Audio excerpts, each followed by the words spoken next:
All right, welcome everybody. Yes, election eve edition of the Watchdog on Wall Street podcast.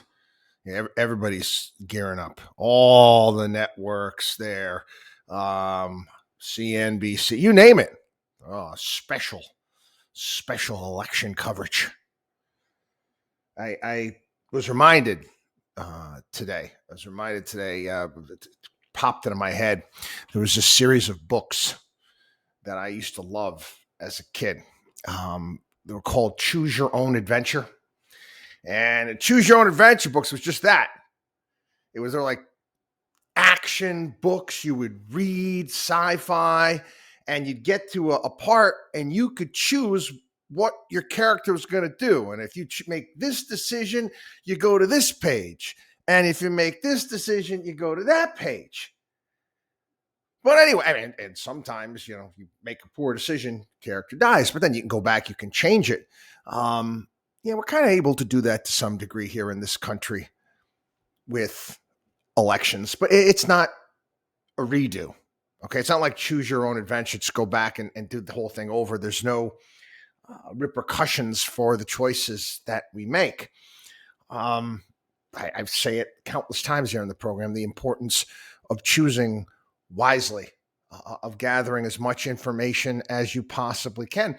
And I've also been brutally honest with everybody here on the program in regards to the fact that oftentimes it's a pretty poor choice. Going back to South Park when they did that entire episode, which was fantastic, it was the election was between a giant douche and a turd sandwich. And that was a takeoff on the 2004 election there. It was a brilliant episode of South Park, but we're going to get into that today. We're also going to talk a little bit about inflation. Some of the theories that we've been talking about here on the program, I found out I was doing some homework this weekend. Somebody thought of it before we did or talked about it here. I didn't know. And as it turns out, the guy won a Nobel Prize for it. We'll get into that. But again, it was, I didn't know. 41 years ago. I try to read as much as I can. I can't get everything in. Anyway, and we got some energy stuff also. Elections. What is important to you? What's important to you? Everybody's different. Everybody's different. And believe me, I mean, there's certain things to me that frustrate the hell out of me. I mean, you go on social media now, you get the memes about choice.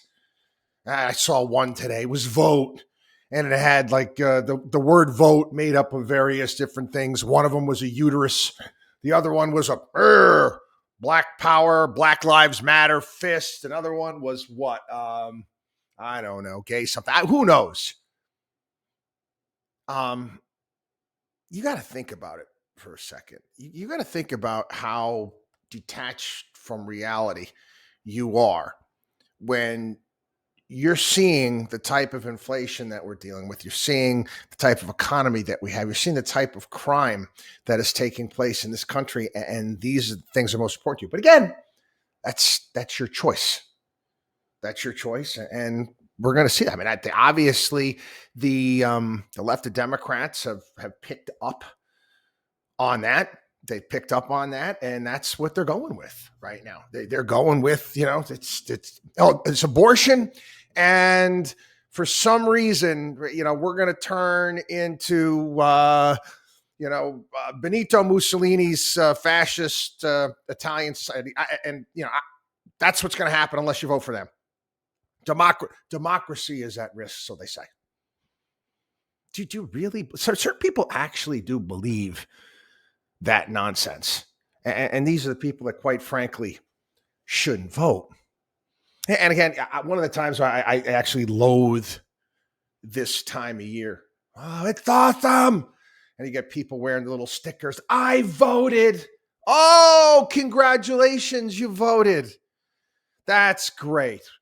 Wow. Why don't you put it up on your Facebook page too to tell everybody how awesome you are? Oh, come on. I mean, you're patting yourself on the back because you went and you voted. Again, I can't stand that. It's like nails on a chalkboard to me. Makes my skin crawl. Also makes my skin crawl is just what they've done with this. And again, you can go back to the founding of the country and some of the pamphlets that were going back and forth and the nasty things that were said about various different candidates. But I mean, this is widespread bullshit that continues to flow. I saw this one. This was Joy Reid. Joy Reid, MSNBC. No, I do not watch that station. Yeah, I'm gonna be honest with you. About 10 years ago, maybe more. I can't remember. I used to watch it. I used to watch Morning Joe every morning because, again, I just wanted to see what the other side, try to balance out, the coverage. And that was before they completely went off the deep end. It's unwatchable television. It's become almost like a parody in of itself. Joy Reid says that voters had no idea about inflation, had no idea what it was until Republican politicians taught them the word. So what is she saying here? Is she saying that, stop teaching stupid people a concept and explain to them what's actually happening? Is she saying that many people are that dumb? Or is this inflation thing is it doesn't make much sense. It's a boogeyman. It's not a big deal. Again, this is just person has her own television show on a network. Anyway, quick thing too, and it works on both sides. The Orange Man. The Orange Man, yes, Donald Trump. And I know I'm going to piss off a lot of my listeners today because a lot of people out there love the Orange Man. Listen, I voted for him twice. I voted for him twice simply because that was the choice.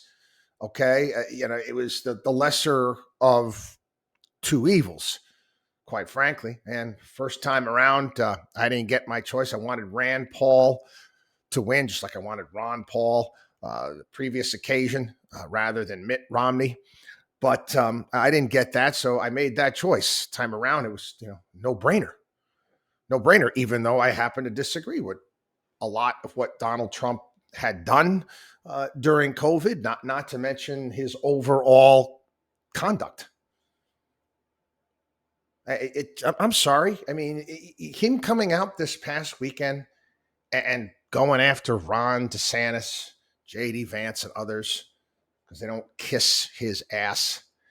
I mean, I'm sorry, people. At some point in time, you got to come to the understanding that the guy is, I'm going to say, he's an asshole. I mean, a dictionary next to that word asshole is going to be a picture of Donald Trump. There's been plenty of presidents throughout history that have been number one assholes. You ever take a look at the conduct of LBJ? But he is. I mean, come on already. People going to his rallies, what? You got anything else better to do with your time? Why don't you give back to your community? Why don't you donate your time to youth? You're going to a freaking Trump rally where he's going to do is pat himself on the back. Grow up, for crying out loud. Sorry. Had to be said. Anyway, I got to share with everyone a column that I wrote 12 years ago. 12 years ago, and 12 years ago was a big midterm election, and Obama and the Democrats got spanked. They got spanked in the gubernatorial races. They got spanked in the House. They got spanked all around. But true to form, Democrats are pretty freaking good at their job when they get to the White House. They are way, way better than Republicans. They get a shit ton done in their first 2 years. They get a shit ton done in their first 2 years. Think of all the stuff that Obama got through in his first 2 years. The remaining 6, can you name for me something? Anything? But all of those things, like I said, consequential. Consequential, unlike the choose your own adventure when you can go back and, oh, no, things get put into motion here in the United States and they don't go away. We unfortunately, we make poor choices and we don't go back and fix them. Anyway, so Obama gets shellacked back then. And prior to that race, I wrote a column that said, I got some flack for this one. Thank you for not voting. And I cited there was a 1992 comedy, Eddie Murphy comedy entitled The Distinguished Gentleman. And in that movie, Eddie Murphy played a con man named Thomas Jefferson Johnson, who decides to run for Congress after the incumbent Jeff Johnson dies. So Thomas shortens his middle name to Jeff. He goes and he uses all the dead congressman's old campaign material, completely running the campaign on name recognition. That's it. Thinking that most people don't really pay attention and will just vote the name you know. That was his campaign. Vote the name you know. So Thomas Jefferson Johnson wins the race. For those who think that it couldn't happen in real life, it did back in 2010. It did. This Alvin Green, I don't know if you remember this. Alvin Green won the Democratic primary for Senate in the state of South Carolina. He spent no money on his campaign, had no rallies, had no website, no job, lived in his father's basement, had a felony obscenity charge against him, had no idea that his Republican challenger at the time was Jim DeMint. And if you hear, the guy was worse than what her name, the Fetterman there. He just had a real tough time in front of a microphone. Nobody from the Democratic establishment called Green to congratulate him on his victory at the time. Chris Matthews is on MSNBC. This is a dirty Republican trick. It is a trick. It's a dirty Republican trick. He got 60% of the vote over a guy, I make no bones about it, Vic Rawl. Now, even if he was a plant, Democrats in South Carolina came out in full force. Okay, again, a South Carolina television station went out to find out why and how that this could happen. How did he pick up votes? And the reason was the same thing from the distinguished gentleman. His name was similar to the soul singer, Al Green. I'm not making this up. This happened back in 2010. So, and the guy he was running against was Vic Rawl. If Vic had just turned his name to Lou Rawl, it could have been Al Green versus Lou Rawl. And it maybe would have had a better shot. Thomas Sowell, I'll give you a quote by him.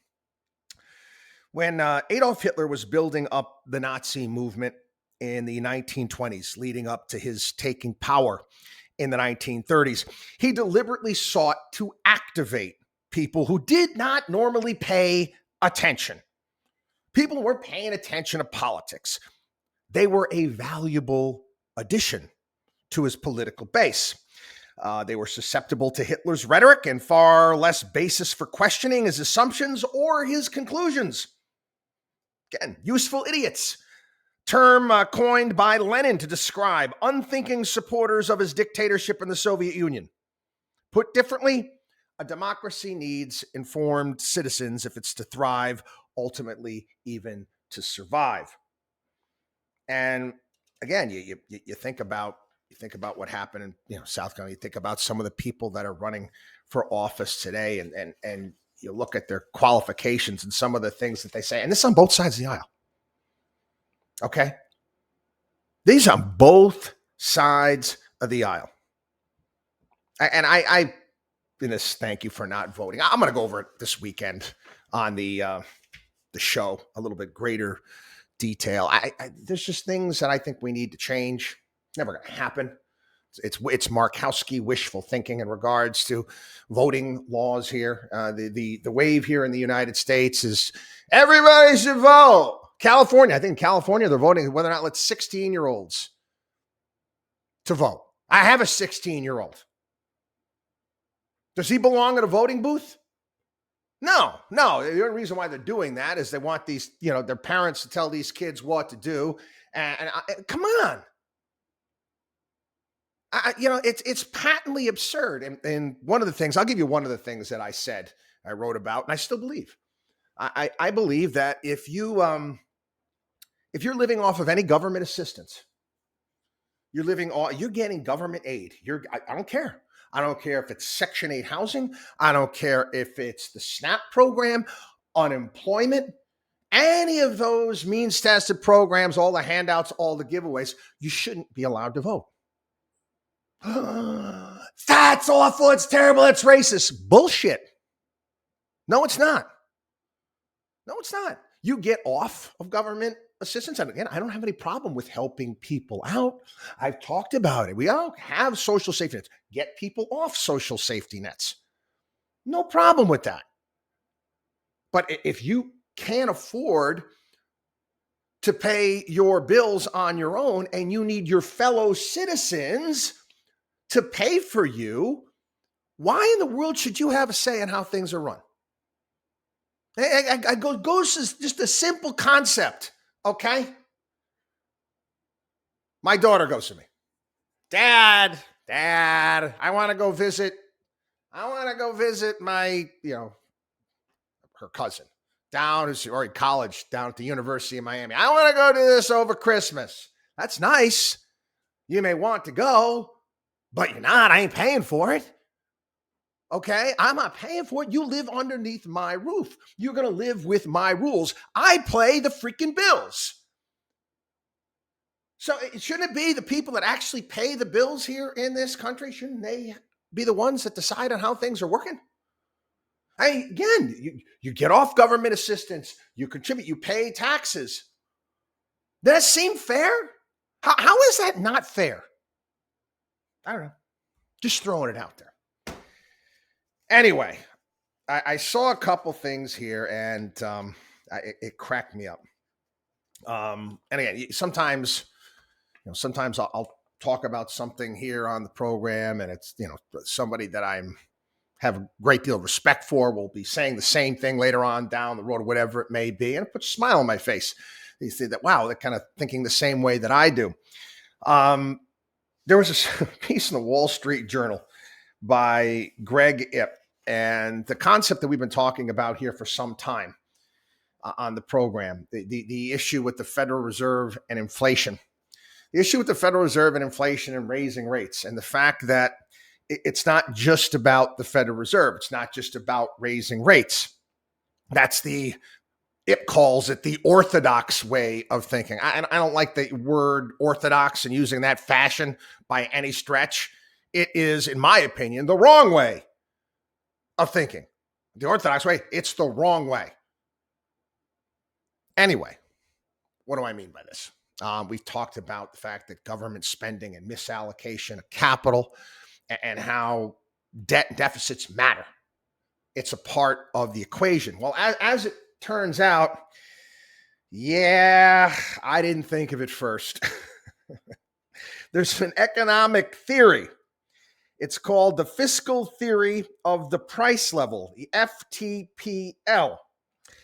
It argues that monetary and fiscal policy don't just interact, they are ultimately inextricable. If fiscal policy is irresponsible, even a responsible central bank can't control inflation.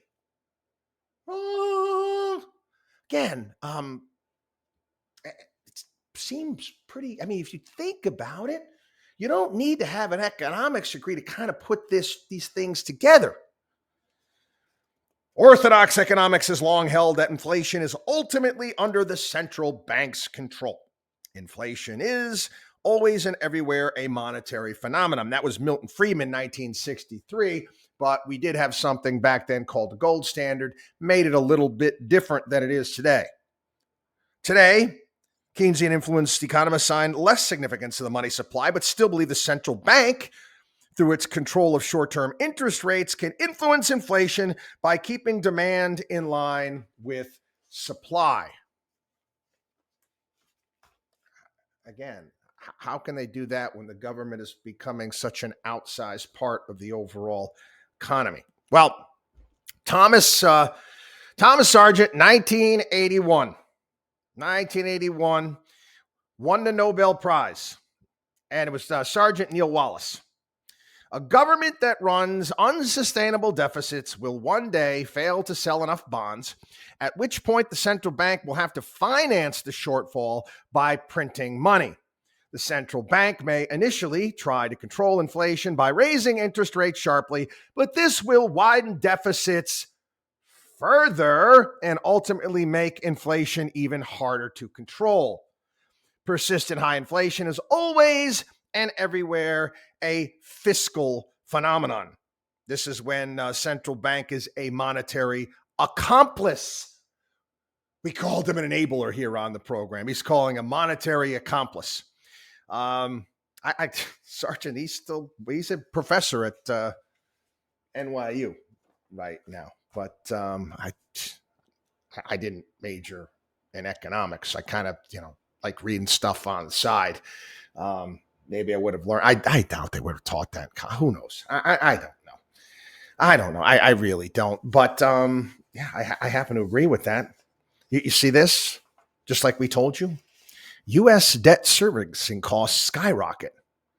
$1.4 trillion in interest payments on deck. And again, try to get your arms around the idea, the concept of $1.4 trillion. It's tough. It's tough. You try to grapple with that. You grapple with this way. Figure out, everybody's all, oh my God, the Powerball's at 1.9 billion. How many billions does it take to get to a trillion, 1.4 trillion? Go look it up, figure it out, and try to get your arms around that number. That's what we, the people, are paying.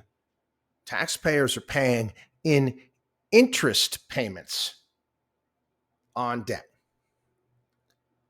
That's what we're paying. Now, it's going to get worse if the Fed has to continue to raise rates. It's obviously going to make our fiscal situation worse because our debt servicing costs are going to continue to go up. Meaning what? Is the Fed going to have to go and do more quantitative easing to print more money? Or is the government going to have to suck more money out of the economy in taxes? That's the result.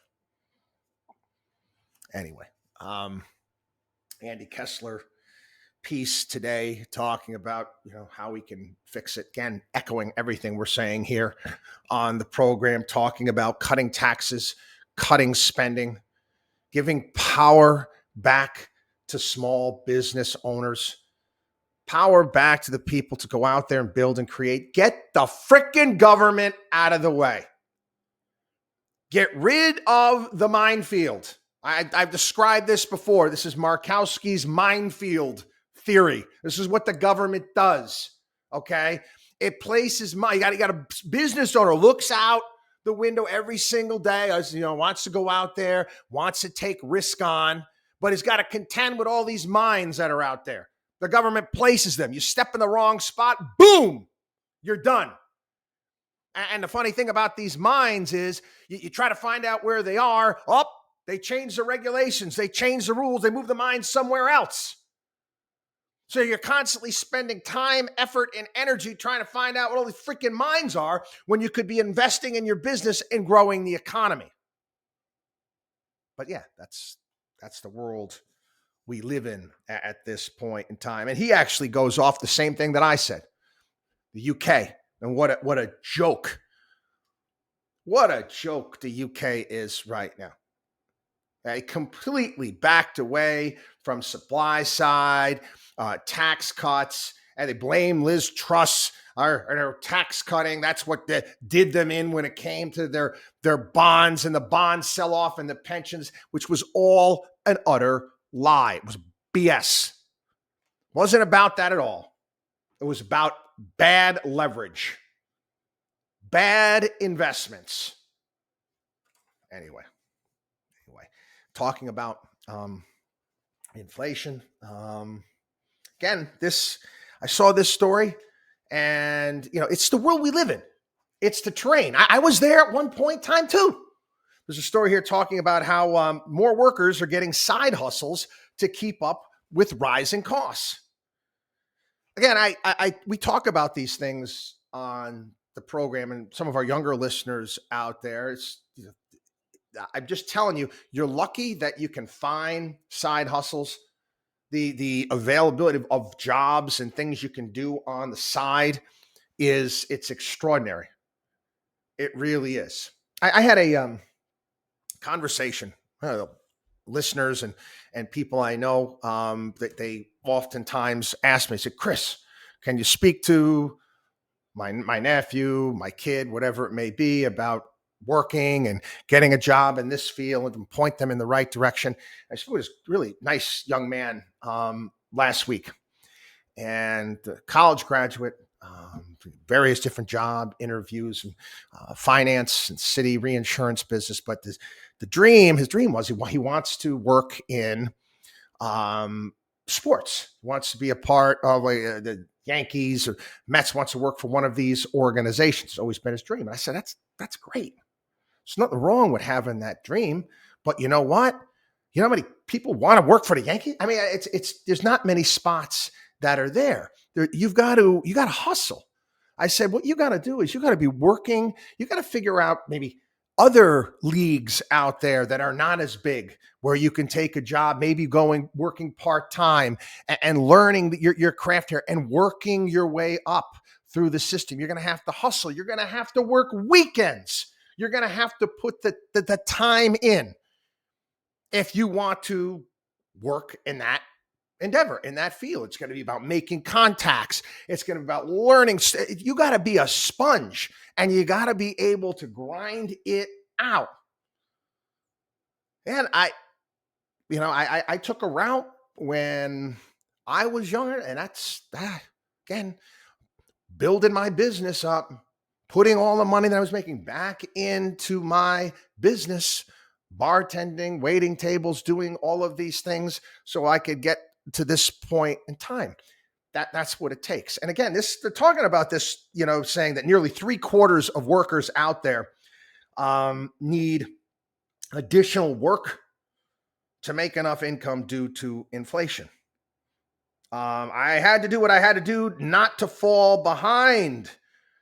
Antonio Torres, 29-year-old full-time asphalt paver in St. George, Utah, who got a part-time job washing dishes and line cooking at a chain restaurant 3 weeks ago. And it nets him more than $200 in extra income each week. Again, we live in a world where that's possible. As much as you might not like it right now, and it's going to change things up, but that's one thing we have going for us as far as dealing with inflation at this point in time, is if you want to go out and get yourself extra work, you can. Anyway, interesting. Real quick on this story too. An economic piece talking about the coming U.S. government default. Now, there's been some conversation that Republicans, if they happen to win tomorrow, and again, they keep talking about this red wave. I don't necessarily believe what they're saying. I really don't. And like I said earlier, if they do win, hopefully they do something. But supposedly they're going to use the debt ceiling and not allowing for the debt ceiling to rise, which again is BS. BS, they always do. Never once. Oh, they threaten it. No, we may have a government shutdown. And it is a flutter, and only essential employees are there. And oh my God, Oh my God, you're going to have a difficult time going to a national park. All this stuff in the same story. They have all of these stories in the can already. They just pull them up, the old ones, and they just move some things around a little bit. Been there, done that. This default that this gentleman's talking about, he's saying, hey, listen, we've defaulted as a nation before. And the point that he was making was just goes back to when the United States confiscated all of the gold. I forget what year that was. It was FDR, 1930s. And then when we got taken off the gold standard, I think it was, if I'm not mistaken, I think FDR told everybody you got to turn in all of your gold and it was $25 an ounce. They turned around. They turned around and then started and priced it after they took it all at $25 at $35 an ounce, which is basically, hey, here you go. We're just, decreasing your net worth just like that. Anyway, he said the same thing when Nixon took it off the gold standard. Point is that when the government gets rid of cash and we go to a cashless society, that in essence can be a bit of a default as well. And my worries with this, and I've gotten in debates with people about it, is people really buying into this digital currency, cashless society. I don't want you talk about the type of control the government can have. Economy weakens. They go negative interest rates. Either you spend it or you're losing money. I don't want any of that. I really don't. Anyway, let's move on. Final things I want to talk about today. Manchin got punked again. Yes, the old Ashton Kutcher show there. You got punked. Yeah, Joe. And again, all you people out there, and I was one too. I was hoping. Okay, but you guys remember here on the program, I said, I don't know about this Manchin guy. I don't know about this Manchin guy. He's going to waver. And he wavered. And now he's all upset. He's demanding an apology from Joe Biden. Dude, you got punked by Joe Biden. All right? You got punked by Joe Biden. Not Bill Clinton here. You got Joe Biden? Yeah, Joe Biden comes out and says that shutting down. No more coal in this country. Shut it down. Hey, Joe Manchin, West Virginia. How's that working out for you, big guy? Senator Joe Manchin demanded President Biden apologize for saying coal plants all across America will be shut down. Why is he going to apologize, Joe? You're the one that should be the one who should be apologizing. You should to your constituents for believing his bullshit. These guys have been saying the same thing now for over a decade, and then some.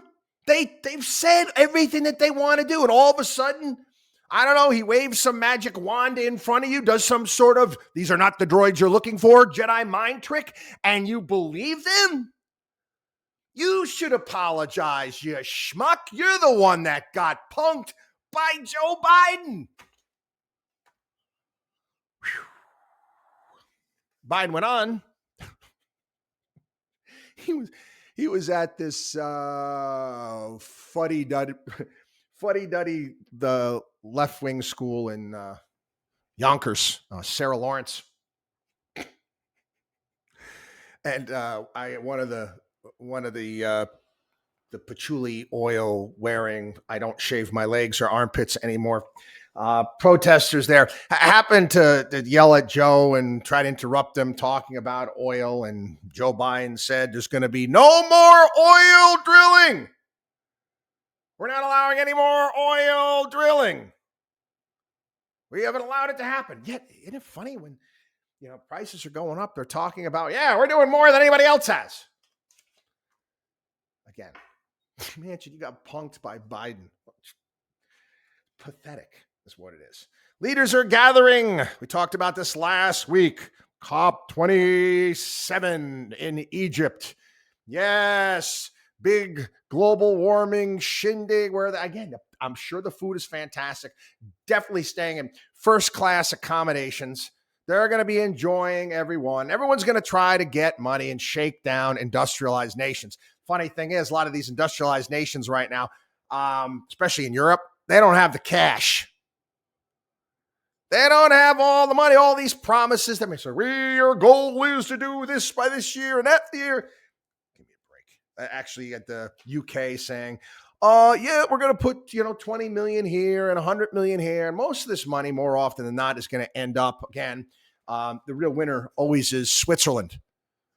Every single one of these global confabs where you're getting checks sent from industrialized nations to these other nations. And this is for what? I don't know, going to be put up solar panels in Kenya or something. I don't know. A lot of it's going to end up in a Swiss bank account somewhere. It is what it is. Okay. European Union has serious concerns about Biden's Inflation Reduction Act. I said this from the get-go. I said, wait a second. The things that Biden is saying, you have to, in order to get the tax credit, you've got to source all of this material here from the United States. Again, we've got companies that we're doing business with in Europe. I said, you're pushing them to go electric vehicles as well. And in essence, by doing this, we're doing the same thing China does. We're doing the same thing that China does. I don't understand how most of this stupid Inflation Reduction Act is going to get past the World Trade Organization. I don't see how it's going to happen. Anyway, and then, final, we'll finish up with this one today. Again, see, I told you so story here. European industries, including fertilizer plants, ferroalloys, specialty chemicals shutting down. Energy crisis, certain industries may not come back. An increasingly tight regulatory environment is another reason for deindustrialization in Europe. Guys, what exactly are you going to, with what you're doing? What do you guys are just turn into like adult Disney World? Is that what you're going to do? You're just going to be tourism? It's going to be a lot of those Viking cruise lines. You're going to have to be sending up these rivers there to pay for everybody. You're going to really do this to your economy. You think that this is going to work out? Anyway, have a great day, everybody. WatchDogOnWallStreet.com, again, is our site. Become part of the Watchdog on Wall Street family. All sorts of great things there. Personal CFO program, account repair kits, newsletter. Sign up for this podcast. You name it. WatchDogOnWallStreet.com. Or, again, we've got a 24-hour day help hotline, 800-471-5984.